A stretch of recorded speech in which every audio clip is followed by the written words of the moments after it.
The Valari had ruled the galaxy for 10,000 years. Their ships were the largest. Their weapons were the strongest. Their empire covered 300 star systems, and every species they found became their slaves. This was the way of things. The strong ruled. The weak served. The Valari believed this was the natural order of the universe. Admiral Thalos stood on the bridge of his flagship, the Eternal Conquest. He was old for a Valari, nearly 400 years, but his mind was sharp and his ambition was endless. He had crushed rebellions on 50 worlds. He had burned cities that dared to resist. The galaxy knew his name and trembled. "Admiral," his second officer said, "we have finished analyzing the radio signals from the primitive world." Thalos turned his attention to the display screen. A small blue planet appeared, covered in water and green land. It orbited a yellow star in a quiet corner of the galaxy. The planet was called Earth by its inhabitants. Humans, they called themselves. What do we know about them? Thalos asked. "They are weak, Admiral. They fight among themselves constantly. They have primitive technology. Nuclear weapons, basic spacecraft, simple computers. They have not even left their own solar system." Thalos smiled. His teeth were sharp, like all Valari. "Another slave race for the Empire. Prepare a harvesting fleet. We will add these humans to our collection." The officer hesitated. "Admiral, there is something strange. The radio signals stopped approximately 100 years ago. We have detected no activity from the planet since then." "They probably destroyed themselves," Thalos said with a laugh. "These primitive species often do. Send the fleet anyway. If they are dead, we will take their resources. If they survived, we will take them too." 3 months later, the harvesting fleet arrived at Earth. 50 warships entered orbit around the blue planet. Commander Veles led the expedition. He was young and eager to prove himself to Admiral Thalos. What he found confused him greatly. The cities were empty. Buildings stood tall but silent. Roads stretched across the land with no vehicles on them. Forests had begun to reclaim the edges of urban areas. Animals roamed freely through streets that once held millions of beings. "Where are they?" Veles asked his science officer.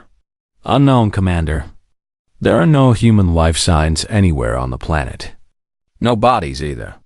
It appears they simply left." "Left? Left where?"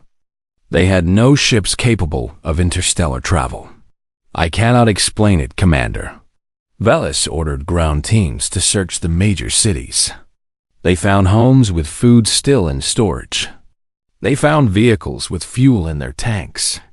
They found everything a civilization needed to survive, but no civilization to use it. Then they found the monument. In the middle of a great desert. A structure rose from the sand. It was massive, nearly a kilometer tall, made of a black material that their sensors could not identify. On its surface, words were carved in every known language in the galaxy, including Valari. The message was simple: "We will return when we are ready." Veles sent the images back to Admiral Thalos. The Admiral laughed for a long time. "The arrogance of these primitives," Thalos said. "They build a monument to their own future? They think they will return and do what? Challenge the Valari Dominion?" He laughed again. "Strip the planet of everything useful. Broadcast our conquest across the galaxy. Let everyone see what happens to worlds that make empty threats." The harvesting took 3 years. The Valari took every mineral, every fuel source, every piece of technology they could find. They even took samples of Earth's plant and animal life. When they were finished, the blue planet was gray and scarred. Across the galaxy, other species watched the broadcast of Earth's destruction. They had seen this before. The Valari always showed their conquests. It was meant to remind everyone of their place. Resist, and this would be your fate. Serve, and you might survive. But in the dark corners of space, in hidden refugee camps and slave quarters, some beings whispered different words. They spoke of old legends, stories passed down through generations, tales of the Star Walkers. The prophecy was ancient, older than the Valari Dominion itself. It spoke of a race that would rise from a forgotten world, a people who would walk among the stars and break the chains of the oppressed. They would come when the darkness was deepest. They would come when hope was almost gone. Most considered it foolish dreaming, the desperate hope of broken peoples. The Valari certainly thought so. They had heard these legends and mocked them openly. No one could challenge their power. No one had for 10,000 years. On a small moon called Refuge 7, a young Kalari girl named Dara sat beside her grandmother's bed. The Kalari were a gentle species. They had been slaves to the Valari for 800 years. Their homeworld was long gone, burned to ash when they tried to resist. Dara's grandmother was dying. The old woman had worked in the mines for 90 years. Her lungs were filled with dust. Her bones were weak, but her eyes still held a spark of something that Dara could not name. "Grandmother," Dara whispered, "please rest. You need your strength." The old woman grabbed Dara's hand with surprising force. "Listen to me, child. I must tell you something before I go. You are not going anywhere. Do not lie to a dying woman." The grandmother smiled weakly. "I have lived long enough to see much. I have seen our people beaten and broken. I have seen worlds burn. But I have also seen something that gave me hope." Dara leaned closer. "What did you see?" "When I was young, younger than you, I worked on a transport ship. We were carrying ore from the outer systems. One night, I looked out the window and saw something impossible." "What was it?" The grandmother's eyes grew distant, remembering. "Ships, 3 of them. They were not Valari. They were not any design I had ever seen. They moved through space like they were dancing. And they burned, child. They burned like small suns." "Grandmother, you must have been dreaming." "I was not dreaming. I know what I saw." The ships passed close to us, and for just a moment, I saw a symbol on their hull. A circle with a rising sun inside it. The old woman squeezed Dara's hand tighter. "The Star Walkers are real. They are out there. And one day, they will come." Dara wanted to believe. She wanted to believe so badly that it hurt. But she had seen too much suffering. She had watched friends die in the mines. She had seen families torn apart by Valari soldiers. Hope was a luxury that slaves could not afford. "Rest now, grandmother," she said softly. The old woman closed her eyes. "Promise me something, child. Anything. When they come, and they will come, be ready. Be brave. The universe is about to change." That night, Dara's grandmother passed away quietly. Dara buried her in the small garden behind their housing block, the only green space on the entire moon. She planted a flower on the grave, a species from their lost homeworld that somehow still survived. She did not know that far across the galaxy, ships were already moving. Ships that burned like suns. Ships carrying beings who had spent a century preparing. Ships crewed by humans who had not forgotten what the Valari did to their world. The Star Walkers were coming. And they would arrive not as victims seeking revenge, but as legends fulfilling a prophecy that the Valari had foolishly ignored that the darkness was about to meet the dawn. 50 years passed after humans vanished from Earth. The Valari Dominion continued its rule without challenge. New species were discovered and enslaved. Old rebellions were crushed.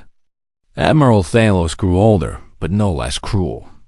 The galaxy remained under the iron grip of the strongest empire it had ever known. Then something changed. Captain Valis had risen in rank since his mission to Earth. He now commanded a patrol fleet near the galactic core, where stars were born and died in spectacular displays of cosmic power. It was a quiet assignment. Nothing interesting ever happened there, until that night. "Captain, our sensors have detected an unknown vessel." Velis looked up from his meal. "Unknown?" "Explain." "The ship does not match any design in our database. It appeared suddenly, as if from nowhere. Its energy readings are strange." Velis walked to the bridge.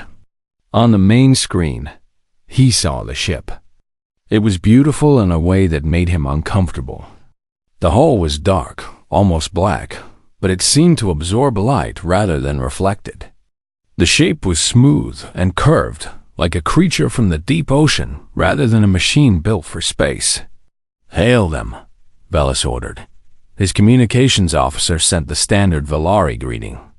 For a long moment, there was no response. Then, the screen flickered, and a voice spoke in perfect Valari. "You have been measured. You have been found wanting." Velis felt a chill run down his spine. "This is Captain Velis of the Valari Dominion. Identify yourself immediately." The voice did not respond. Instead, something happened that Velis could not explain. A wave of energy passed through his fleet. It was invisible, but he felt it, like a cold wind blowing through the bridge. Every light on every ship flickered once and then went dark. 17 warships. The finest vessels in the Valari Navy. Disabled in a single moment, without a single weapon being fired. Velis tried to speak, but his voice would not come. He tried to move, but his body would not obey. All around him, his crew stood frozen like statues. Only their eyes moved, filled with terror. The mysterious ship came closer. It moved silently through space, passing by each disabled vessel as if inspecting them. Then, as quickly as it had appeared, it was gone. Simply gone, like it had never existed. 3 days later, a rescue fleet found Velis and his crew. They were alive but changed. They sat in their chairs, staring at nothing, repeating the same words over and over. The words were in a language that no Valari had ever heard before. Linguistic experts took months to translate the phrase. The language was Korean, an earth tongue that had died with humanity's disappearance. The words meant, "Remember what you did to the weak." Admiral Thalos received the report in his private chambers. He read it 3 times. Then he threw his desk across the room in rage. "Humans," he growled. "The humans have returned." His advisors gathered quickly. They were afraid to speak. They had never seen the Admiral so angry. How is this possible? Thalos demanded. They were primitives. They had no technology that could do this. We stripped their world bare. "Admiral," one brave advisor spoke. "Perhaps we underestimated them. They had a century to develop. They must have hidden somewhere, built their strength in secret. Where? We control every system in the galaxy. Not the core, not the outer rim territories, not the dead zones between galaxies. There are places even we have not explored." Thalos paced the room. His mind was racing. For the first time in his long life, he faced an enemy he did not understand. The Valari had always won because they had superior numbers, superior weapons, superior ships. But what good were numbers against an enemy who could disable entire fleets without fighting? More reports came in over the following months. A Valari outpost went silent near the Krath Nebula. When investigators arrived, they found the soldiers alive but mindless, their memories completely erased. A slave transport disappeared in the outer rim, only to reappear with all its prisoners gone and its crew repeating coordinates to a star that did not exist.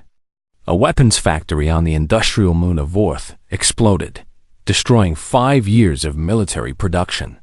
Survivors reported seeing figures moving through the flames, figures that looked almost human but walked through fire without burning. And everywhere, the same symbol. A circle containing a single rising sun.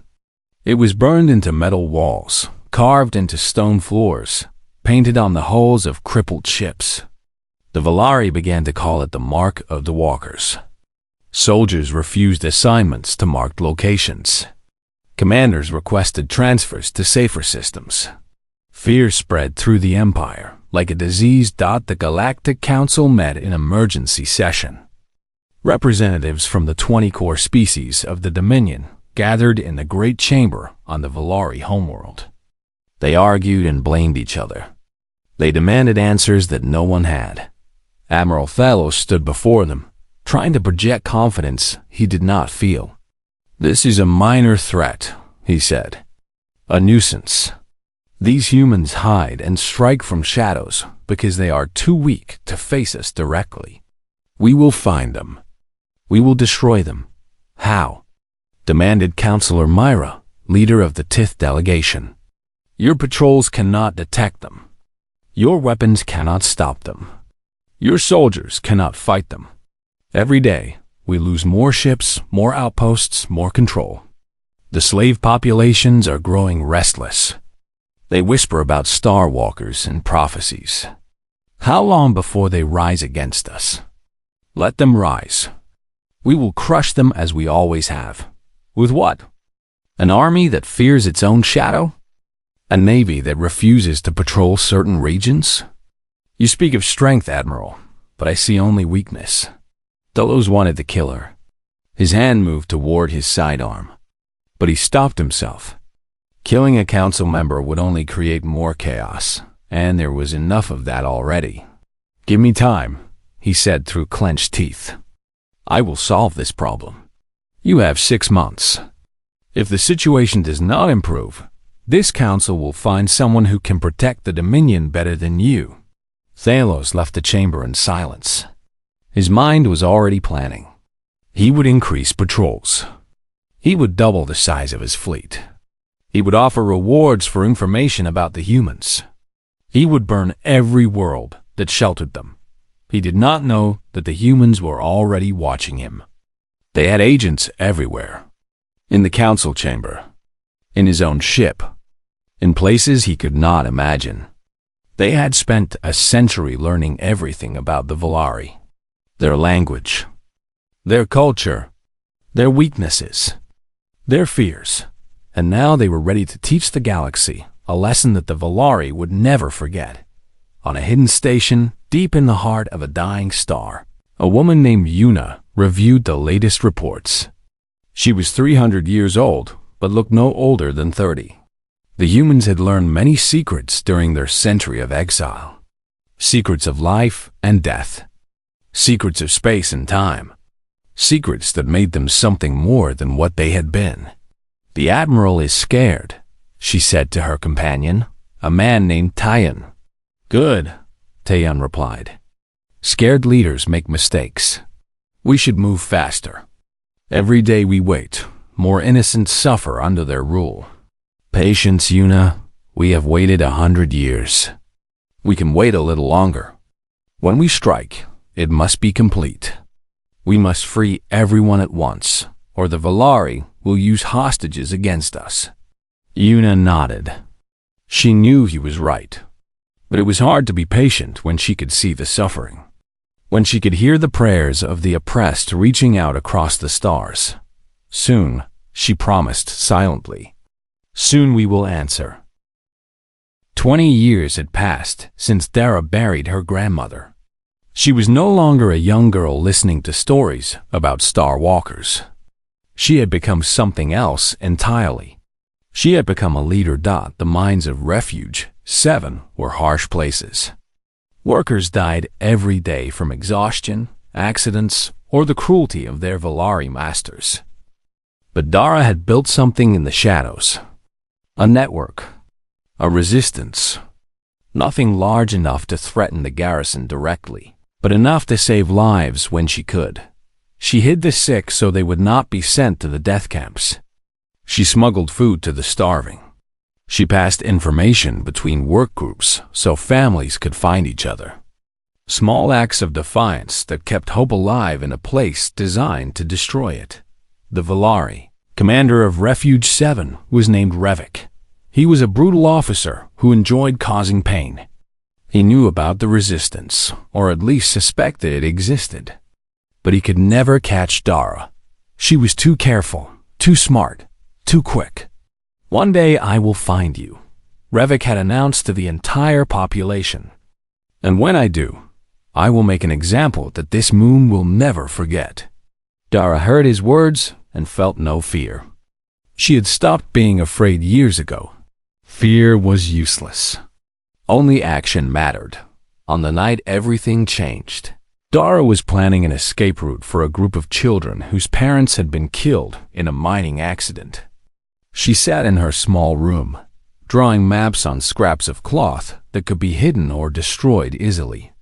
Then the sky outside. Her window turned bright. As day dawned, she ran outside. Everyone was running outside. The entire population of the settlement stood staring upward as three objects descended through the atmosphere. They were ships, burning with fire as they fell, but the fire did not seem to damage them. It surrounded them like a protective shell, like armor made of light. The ships landed in the central plaza, the open space where Commander Revik held his public punishments. The ground shook. Dust rose in great clouds. When it settled, Dara saw the vessels clearly for the first time. They were black, smooth, beautiful. On their hulls, a symbol glowed with soft golden light. A circle containing a rising sun. Her grandmother's words echoed in her mind. They burned like suns. Commander Revik responded quickly. He was a soldier, trained for crisis. Within minutes, he had assembled his entire garrison. 300 Velari troops surrounded the plaza, weapons aimed at the strange ships. "Unknown vessels," Revik broadcast through his amplifier. "You are in violation of Velari space. Power down and surrender immediately, or you will be destroyed." Nothing happened for a long moment. The ships sat silent. The Velari soldiers grew nervous. Their fingers tightened on triggers. Then a ramp lowered from the lead ship. A woman walked down. She moved slowly, calmly, as if she had all the time in the universe. She was human, that much was clear. Her hair was dark, pulled back from a face that showed no fear. She wore armor that seemed to be made of shadow, absorbing light rather than reflecting it. Behind her came others. 12 in total. Men and women of different ages, all wearing the same dark armor, all carrying themselves with the same quiet confidence. They spread out in a loose formation, facing the hundreds of Velari soldiers without any visible concern. The woman stopped in the center of the plaza. She looked at Commander Revik and spoke in perfect Velari. "My name is Yuna. I speak for the human collective. You have 3 choices, Commander. Surrender and face trial for your crimes against the people of this moon. Flee and be hunted across the galaxy, or fight and die here tonight." Revik laughed. It was not a confident laugh. There was fear beneath it. But he was Velari, and Velari did not surrender to inferior species. "You are 13, he said. "I have 300. Your courage is admirable, but your mathematics is poor. Numbers are not everything. Commander, we shall see." Revik raised his hand. The signal to fire. Nothing happened. His soldiers pulled their triggers. Nothing happened. They checked their weapons, confused and frightened. The power cells were full. The mechanisms were undamaged. But the weapons simply would not fire. "What have you done?" Revik demanded. "We asked your weapons to sleep," Yuna said simply. They listened. Revik drew his sidearm. It was an antique, a chemical weapon that did not use power cells. He aimed at Yuna's head and pulled the trigger. The bullet flew true. It should have killed her. Instead, she raised her hand and caught it. The metal slug sat in her palm, flattened from the impact, still smoking. She looked at it with something like sadness. "You chose poorly," she said. "What happened next?" Dara would never fully understand. The 12 humans moved like water, like wind, like something beyond physical limitation. They flowed through the Velari ranks without seeming to hurry. Every soldier they touched fell unconscious. No blood was spilled. No lives were taken. But within 4 minutes, 300 Valari troops lay sleeping on the ground, bound with glowing restraints that appeared from nowhere. Commander Revik was the last one standing. He faced Yuna with terror in his eyes. "What are you?" he whispered. "We are what humanity chose to become," she answered. "We left our world to learn, to grow, to become worthy of the responsibility that power brings. You see monsters because you can only understand strength as violence. But there are other kinds of strength." She touched his forehead gently. His eyes rolled back, and he collapsed. The plaza fell silent. Thousands of freed slaves stood watching, unable to believe what they had witnessed. Their oppressors lay defeated without a single death. It seemed impossible. It seemed like a dream. Dara pushed through the crowd. She had to see. She had to know if this was real. Yun, as she approached. For a moment, their eyes met. Dara saw age in that gaze, centuries of experience hidden behind a young face. But she also saw kindness, warmth, understanding. "You are Dara," Yuna said. It was not a question. "How do you know my name?" "We have been watching you for a long time. Your grandmother spoke to one of our observers many years ago.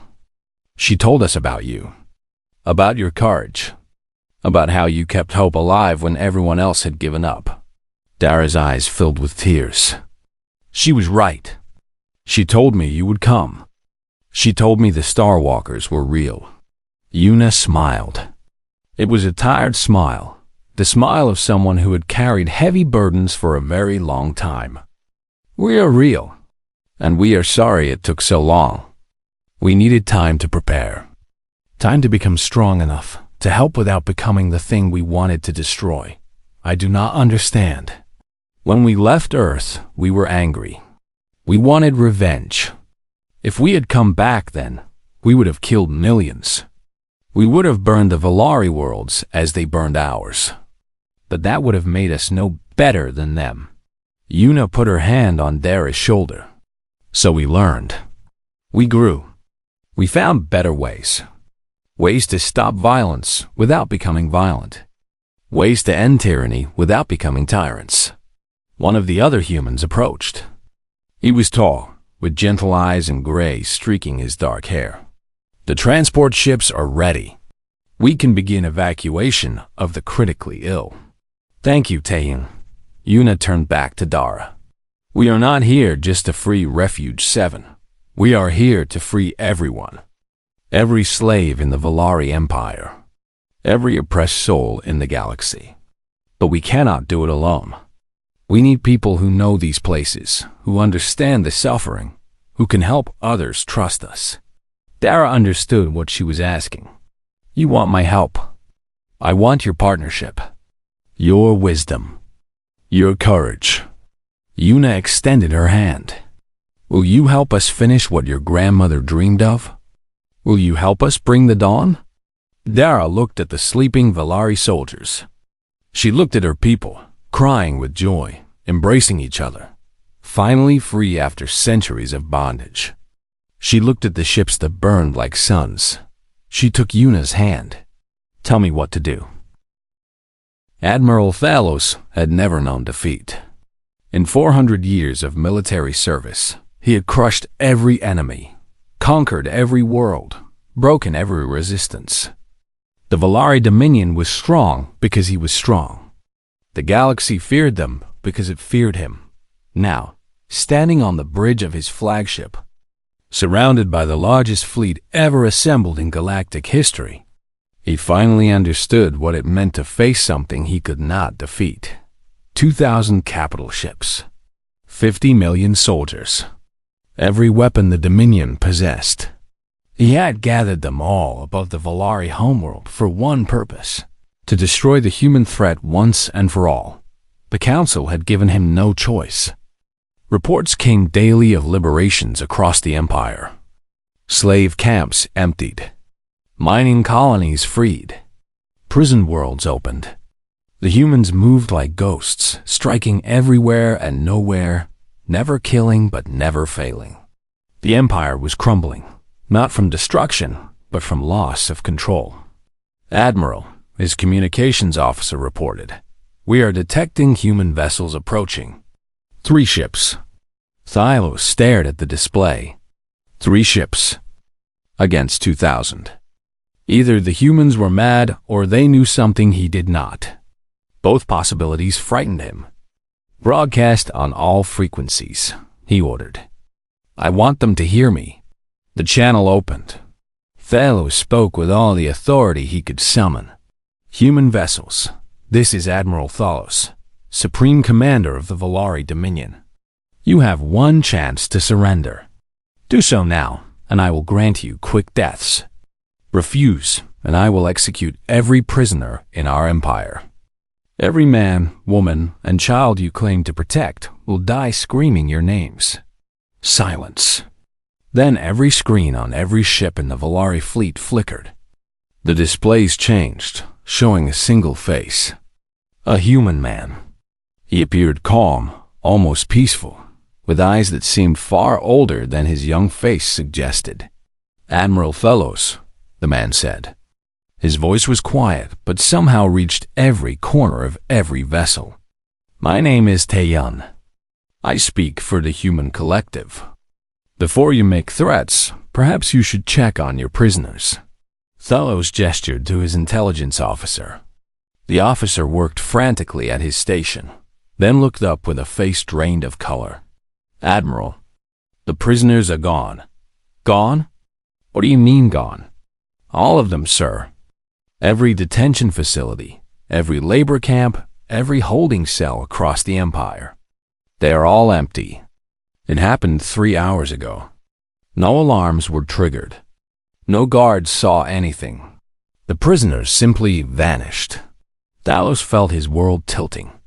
Millions of hostages. Gone. His greatest leverage, taken without him even knowing. Taeyun continued speaking.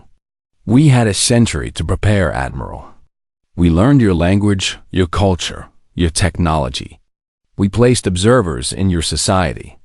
We mapped every weakness, every blind spot, every flaw in your security. Your prisoners were freed before this conversation began." "Impossible." Thalos growled, but he knew it was not impossible. He had seen what the humans could do. He had read the reports.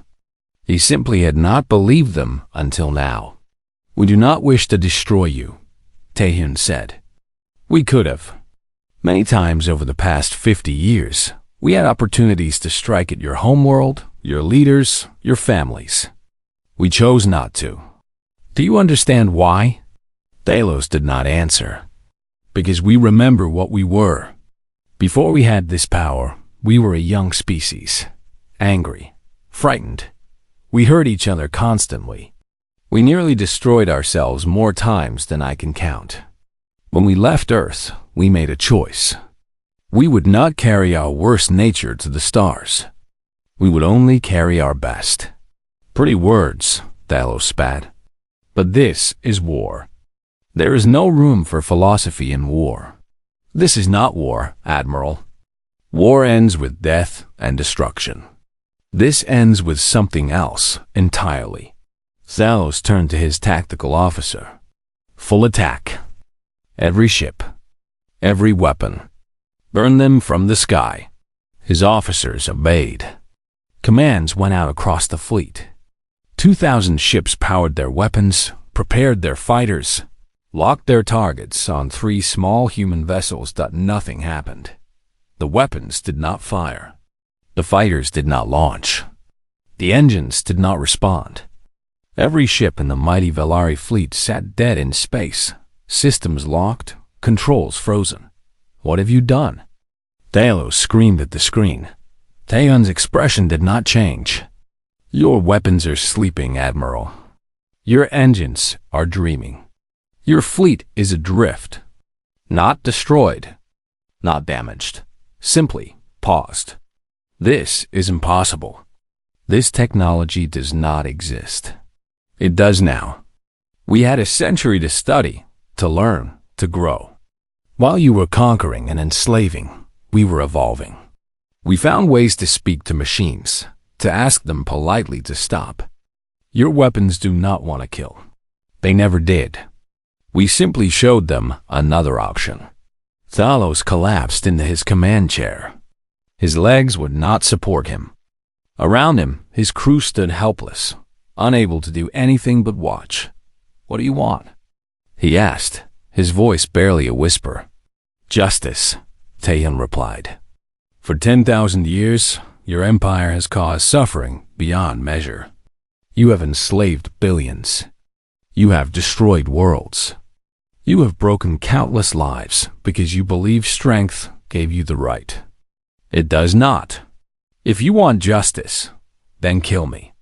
Kill us all. That is what we would do in your position. We know. That is why we are different." Taehyun's image seemed to look directly at Thalos, seeing into his soul. "You will live, Admiral. You will all live. But you will answer for what you have done.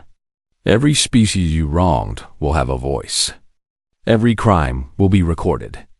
Every victim will be remembered. And then you will spend the rest of your lives making amends. Not through death, which is easy, but through service, which is hard. You will help rebuild what you destroyed. You will teach your children why what you did was wrong. You will watch the species you enslaved build a future without you." Thalos felt something he had never felt before. It took him a moment to recognize it. Shame. Deep, burning shame. "Why?" he asked. "Why not just destroy us? It would be easier. Cleaner. We deserve it." "Perhaps you do. But we did not become what we are to deliver what people deserve. We became this to deliver what the galaxy needs. And what the galaxy needs is not more death. It needs an end to the cycle of violence. It needs proof that power can be used for something other than domination." On every ship in the Volari fleet, screens displayed the same image. Across the entire empire, broadcasts reached every world. Billions of beings watched as the mighty Volari Armada sat helpless before 3 small ships. The message was clear. The age of the Volari Dominion was over. Not with fire and blood, but with silence and shame. The strong had been defeated by the wise. The cruel had been stopped by the kind. Taehyun spoke one final time before the broadcast ended. "To everyone watching, know this. The stars belong to all of us. No one has the right to chain another. No one has the right to rule through fear. We are the human collective, and we offer our hand to any who want to build something better. A galaxy where strength protects instead of oppresses. Where wisdom guides instead of dominates. Where hope replaces fear." The screens went dark. Admiral Thalos sat alone in the silence, surrounded by his useless fleet, contemplating the ruin of everything he had believed. And somewhere in the darkness of space, the legend of the Starwalkers became real. The Volari Dominion did not fall in flames. It did not collapse in blood and chaos. It simply faded away, like a nightmare ending at sunrise. Without their military power, without their slave labor, without the fear that had held their empire together, the Volari found themselves alone. Other species stopped obeying. Trade routes closed. Alliances dissolved. The great machine of oppression ground to a halt, not because it was destroyed, but because no one wanted to keep it running anymore. 1 year after the confrontation above the Volari homeworld, a tribunal convened. Representatives from 47 species gathered in a great hall built on neutral ground. Many of these species had been thought extinct, destroyed by Volari conquest. But they had survived in hiding, waiting for a day that many believed would never come. Admiral Thalos stood before them. He was not bound or chained. The humans had refused such symbols. They wanted the galaxy to see that justice did not require humiliation, only truth. The evidence was overwhelming. Centuries of records, testimonies, images, data. The full scope of Valari cruelty laid bare for all to see. Worlds burned for refusing to submit. Populations enslaved for generations. Children taken from parents who never saw them again. Horror upon horror, documented with the cold efficiency that the Valari had always prided themselves on. Valos did not deny any of it. What would be the point? The truth was the truth. He had done these things because he believed it was his right. Now he understood that belief had been wrong. The sentence was not death. The humans had asked for something different. Talos would spend his remaining years teaching. He would travel to worlds his empire had damaged and tell the children there what had been done to their ancestors. He would explain why it was wrong. He would answer their questions, face their anger, and carry their pain. It was a harder punishment than execution. Death would have been quick. This would last forever. As the guards led him away, Talos passed by Yuna. She stood watching with the same calm expression she always wore. He stopped. "I still do not understand you," he said quietly. "Any other species would have killed us. We deserve to die." "Probably," Yuna agreed. "But we did not fight for what was deserved. We fought for what was needed. The galaxy did not need more death. It needed healing. You are fools.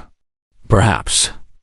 But we are fools who broke a 10,000-year empire without killing anyone. What does that make you?" Talos had no answer. The guards led him away, and Yuna watched him go without hatred, without satisfaction, without anything but quiet hope that he might one day understand. 6 months later, Dara received an invitation. The human collective wanted her to visit their homeworld. Not the abandoned Earth, but the place they had built during their century of exile. A ship came for her, one of the vessels that burned like suns. The journey took 3 weeks, traveling through regions of space she had never known existed. They passed dying stars and newborn nebulas. They crossed distances that should have taken years. Then she saw it, a sphere. Artificial, massive, the size of a small moon. It hung in the heart of the galactic core, hidden in the light of 100 nearby stars. The surface was covered in green and blue, forests and oceans created by hands that had learned to shape worlds. "We call it Haven," Yuna said, standing beside Dara at the viewport. "We built it when we realized we could never go back to Earth. It took 40 years. Millions of people working together, creating a new home." "It is beautiful," Dara whispered. "It is home. And now we want to share it." The ship descended through an artificial atmosphere. Dara saw cities below, but not like any city she had known. These blended with nature instead of fighting it. Buildings grew from living trees. Rivers flowed through streets. Gardens covered every surface. They landed in a vast park at the center of the largest city. Yuna led Dara through paths lined with flowers from 100 worlds. Birds sang songs that Dara had never heard before. Children played in meadows, laughing without fear. They came to a small hill overlooking a lake. The water was crystal clear, reflecting an artificial sky that looked exactly like a real one. "Why did you bring me here?" Dara asked. "Because you earned it. Because you spent 20 years fighting for your people when fighting seemed hopeless. Because you never gave up." Yuna sat down on the grass, gesturing for Dara to join her. "And because I wanted to answer your question." "My question?" "On Refuge 7, you asked why we did not take revenge. Why we did not burn the Valari worlds as they burned ours. I gave you an answer then, but it was incomplete." Dara sat beside her. "Tell me the complete answer." Yuna looked out over the lake. Her eyes were distant, seeing something far away. "When we left Earth, we were broken. Our planet was dying, and we barely escaped in time. We had the technology to save ourselves, but we did not know who we wanted to be. Some wanted vengeance. They said we should build weapons, return strong, and destroy everyone who would hurt us. What happened to them? They were outvoted. Not by much. The decision was close. But we chose a different path. We decided to use our exile to become something worthy of the stars. Yuna picked a flower from the grass, twirling it between her fingers. We studied. We learned. We discovered secrets of the universe that no species had found before. And as we grew in knowledge, we grew in wisdom. We realized that revenge would only create more revenge. Pain would only create more pain. The cycle would never end unless someone chose to end it. But the Valari caused so much suffering. Yes, and now they will spend generations facing that truth. Their children will learn about the crimes of their ancestors. Their grandchildren will grow up knowing what their people did wrong. That is not easy. That is not comfortable. But it is change. Real change. The kind that lasts. Dara thought about her grandmother. About the stories of Starwalkers. About the hope that had kept her alive through 20 years of darkness. What happens now? She asked. Now we build. The Valari Dominion is gone, but the galaxy is still damaged. Worlds need to be healed. Peoples need to be reunited. Trust needs to be restored. Yuna turned to look at Dara directly. We want you to help. Not as a follower, but as a partner. As the first non-human ambassador to the collective. Your voice is important. You understand suffering in a way we cannot. You can help bridge the gap between what we offer and what the galaxy needs. I am just Amaya's granddaughter. You are a symbol of hope. You are proof that courage survives even in the darkest places. You are exactly what this new era needs. Yuna smiled. Besides, your grandmother asked us to look after you. I think she would be proud to see what you have become.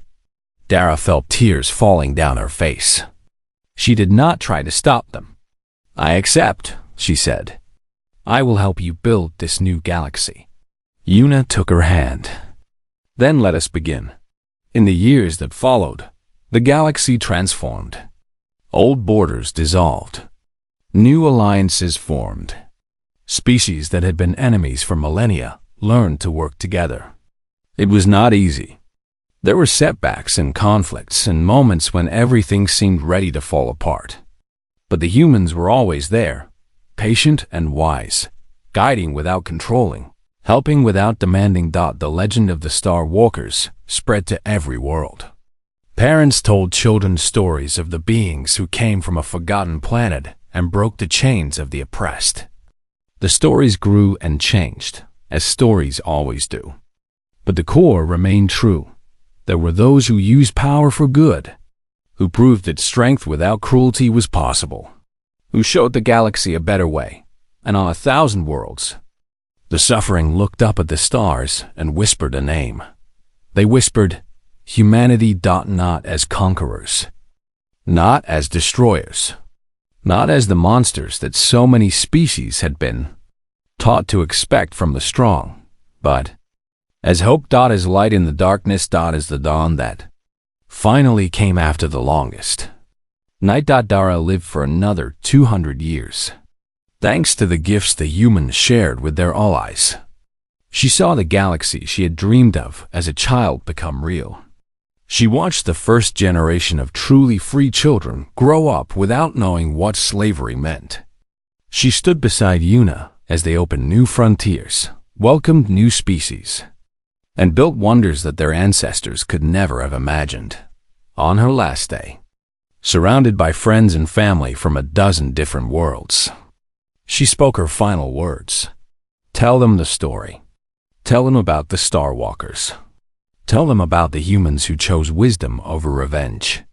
Tell them that hope is never foolish, even when everything seems lost. She closed her eyes with a smile. The story would be told. The legend would continue. And somewhere, in the vast darkness of space, the stars themselves seemed to shine a little brighter.